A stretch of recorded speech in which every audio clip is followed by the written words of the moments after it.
everybody, I'm Leslie, your neighborhood realtor, and I am here with my right-hand woman, Paulina Thompson, Scotiabank, and we are keeping it real today. And today we are talking about a very special topic. Purchase plus improvements. Yes, very important. Paulina, what is purchase plus improvements, please? Okay, so purchase plus improvements is, let's say you find that home. It's a great location, a great layout, but you hate the kitchen. Happens all the time. You hate the flooring. Yep. Or it's not that you hate it, it needs to be updated. Mm-hmm. So that's where purchase plus improvement comes in. So you can purchase that home, and then at the same time, what would happen is you would get quotes for what it is that you want the improvements on, and we can add those improvements to the mortgage. Who do you get the quotes from? Contractor. A professional.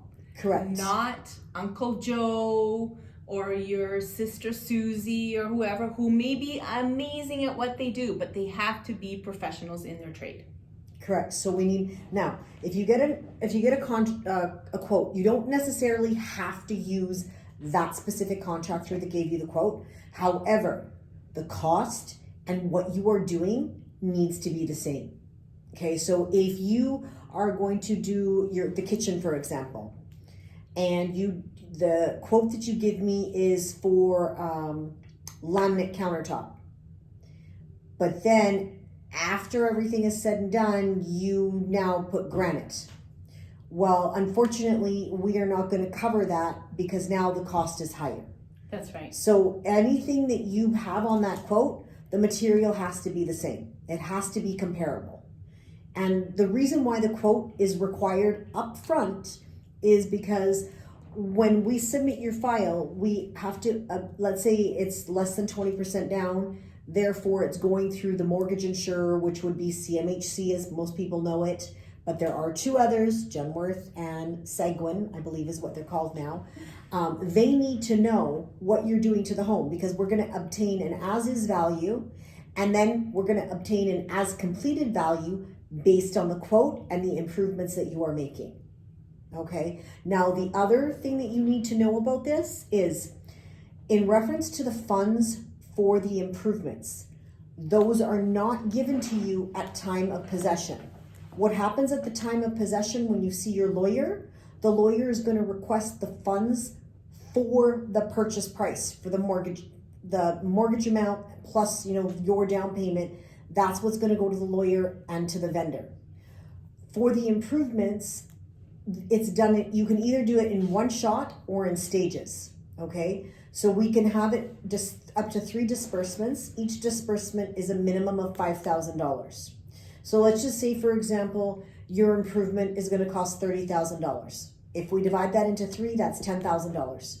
So the key is you need to have $10,000 up front to be able to get you to the first draw, because you have to produce receipts and you have to let us know that the work has been completed. Then we will disperse the funds.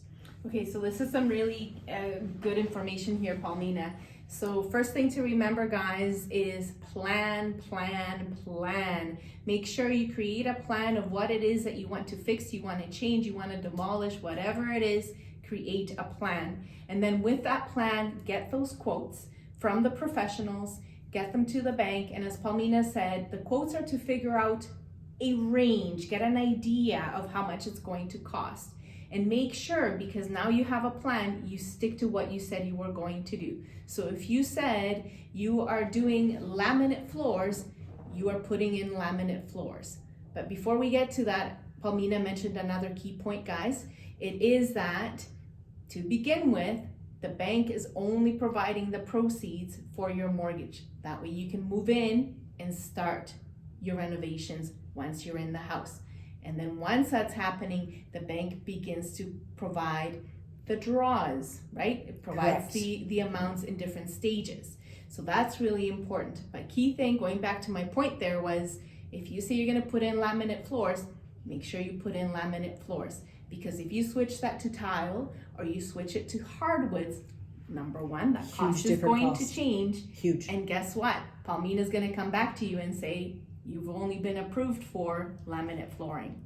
And that's where a discrepancy can happen. So again, the importance of planning and sticking to that plan. And if things change, what do they need to do, Paulina? They need to come to me. But the thing is, if That's things right. change, it has to happen before you take possession. We can't make any changes. Once you've taken possession and the money has been requested, that's it. There's nothing we can do.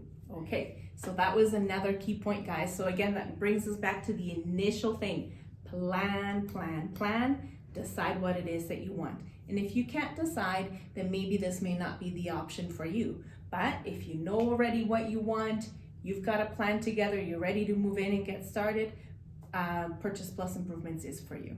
And the last thing to remember is there is a time frame on completing the improvement. Yes. You have 120 days from the date of possession. Okay. And 4 normally months. there are no exceptions unless something catastrophic happened, or for example, there was a delay due to weather. Okay, then it has to be asked for upfront for that exception. Fabulous. So happy buying, have a plan, just like when you're getting pre-approved, have a plan, and we look forward to assisting you with your purchase, your pre-qualifying, and anything in between. In the meantime, I'm Leslie Lilis, Paulina Thompson over here, my right-hand woman, and we're keeping it real just for you. Have a great day. Thanks, guys. Bye.